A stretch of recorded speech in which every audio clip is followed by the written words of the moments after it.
CEO আর BPL governing কাউন্সিলের সদস্য সচিব যখন সিলেট স্টেডিয়ামে দাঁড়িয়ে, তখন বিতর্কের চাদরে আবারও বিপিএল।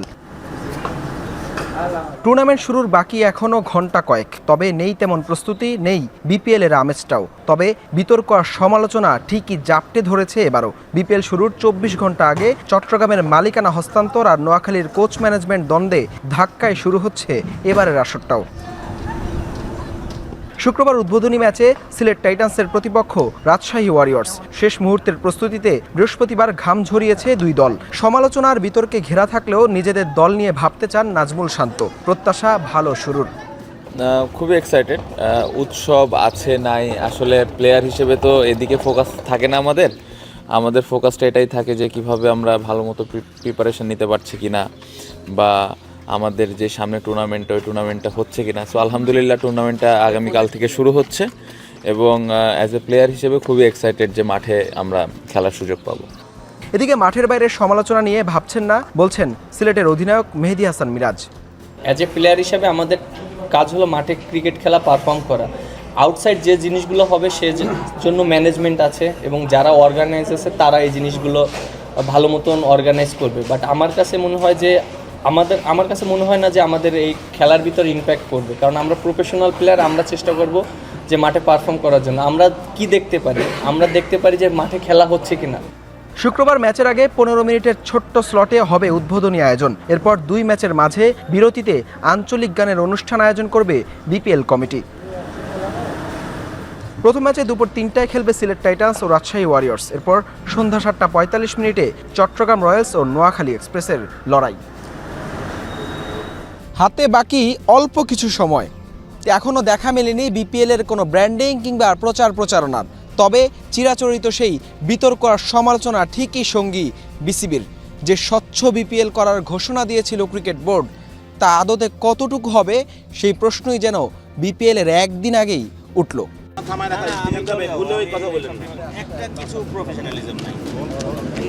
দুইটা বল নিয়ে আসে, তিনটা বল নিয়ে আমি কি প্র্যাকটিস চালাবো? একটা ফোম রোলার নাই, একটা ম্যাট নাই। আমার দরকার নেই, কারোর সম্পর্ক আমার দরকার নেই, কারোর সাথে কাজ করবো। কোনো প্রফেশনাল বলে যে ব্র্যান্ডের কোচ বানাই দেন। আমি একটা বিপিএল টিম এইভাবে চালানো যায়?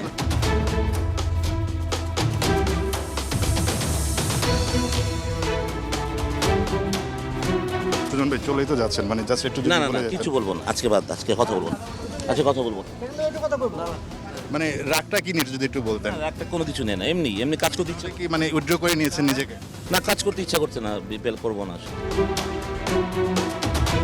দর্শক আসলে আপনারা দেখছিলেন যে ঠিক এই যে সিএনজিতে করেই খালেদ মাহমুদ সুজন এবং তালহা জুবায়ের দুজন চলে যাচ্ছে।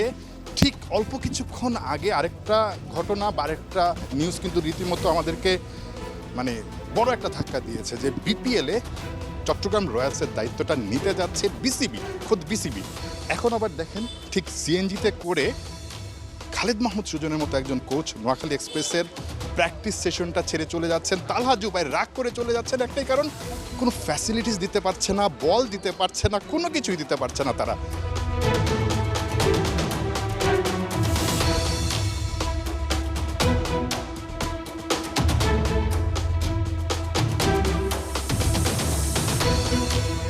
সিএনজিতে করে অবশেষে চলেই গেলেন খালেদ মাহমুদ সুজন এবং তালহা জুবায়ের। দুজনকে অনেকভাবে চেষ্টা করেছিল আসলে নোয়াখালী এক্সপ্রেসের যারা দায়িত্বরত আছেন, তারা মানানোর চেষ্টা করেছেন কোনো না কোনোভাবে যেন তারা আসলে থেকে যান, বাট তারা চলেই গেলেন এবং তারা আসলে আজকেই ঢাকার পথে রওনা হবেন। খালেদ মাহমুদ সুজনকে দেখেছি ফ্লাইটটা যাতে আসলে ঠিকঠাক হয় সেজন্য আলাপ করছিলেন। বিপিএলটাকে আসলে আর কতভাবে কলঙ্কিত করা যায়, কাদের হাতে আসলে তুলে দেয়া হয়েছে দলগুলো, এই প্রশ্নটা কিন্তু আসলে দিন শেষে চলেই আসে এবং আলটিমেটলি ঠিক বিপিএল শুরুর আগে যেভাবে বড় বড় গলায় বলা হয়েছিল যে ঠিক যাচাই বাছাই করে যারা কিনা আসলে দল চালাতে পারবে তাদেরকে দল দেওয়া হবে। লিটন কুমার দাসের সাথে ডেভিড মালান নাকি কাইল মায়ার্স, আলোচনায় আছেন সবশেষ ম্যাচে অর্ধশতক হাঁকানো এক তরুণ। একাধিক নাম করা ওপেনার নিয়ে বলা চলে এক প্রকার মধুর সমস্যায় রংপুর রাইডার্স। কাকে রেখে কাকে নেবে সেটাই যেন বড় প্রশ্ন। সেখান থেকে কোন দুজন ইনিংস শুরু করতে পারেন তাদের হয়ে সেটাই জানবো রিপোর্টে।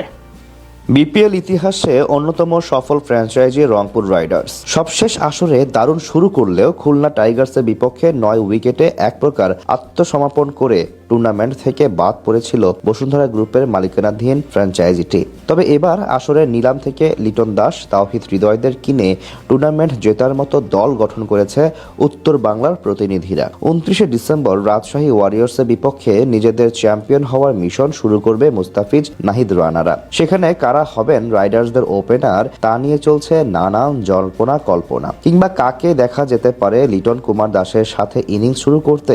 স্কোয়াডে থাকা ইংলিশ বামহাতি ডেভিড মালান, ক্যারিবীয় কাইল মায়ার্স অথবা প্রস্তুতি ম্যাচে নজর কাড়া পারফর্ম করা ইফতেখার হোসেন ইফতি কে হবেন রাইডার্সের সেকেন্ড চয়েস, সেটাই এখন যেন বড় প্রশ্ন। নিলাম টেবিল থেকে মাত্র 70 লক্ষ টাকায় পাওয়া লিটন কুমার দাসকেই দেখা যাবে রংপুরের ইনিংস শুরু করার দায়িত্বে। চলতি বছরের লাল সবুজের জার্সিতে সবচেয়ে বেশি রান করা এই ব্যাটার হতে পারেন রংপুরকে দ্বিতীয়বার চ্যাম্পিয়ন করার প্রধান কাণ্ডারি। এছাড়া বিপিএল এর ইতিহাসে 100টির বেশি ম্যাচ খেলা কিংবা প্রায় 2500 রানের মালিক রংপুরের এই ঘরের ছেলে। তার সাথে জুটি বেঁধে প্রতিপক্ষের বোলারদের নাভিশ্বাস তুলতে দেখা যেতে পারে ইংলিশ ব্যাটার ডেভিড মালানকে। সবশেষ বিপিএল এ চ্যাম্পিয়ন ফরচুন বরিশালের জার্সিতে সব কোটি ম্যাচ খেলে 157 স্ট্রাইক রেট এবং 3 অর্ধশতক সহ করেছিলেন 316 রান।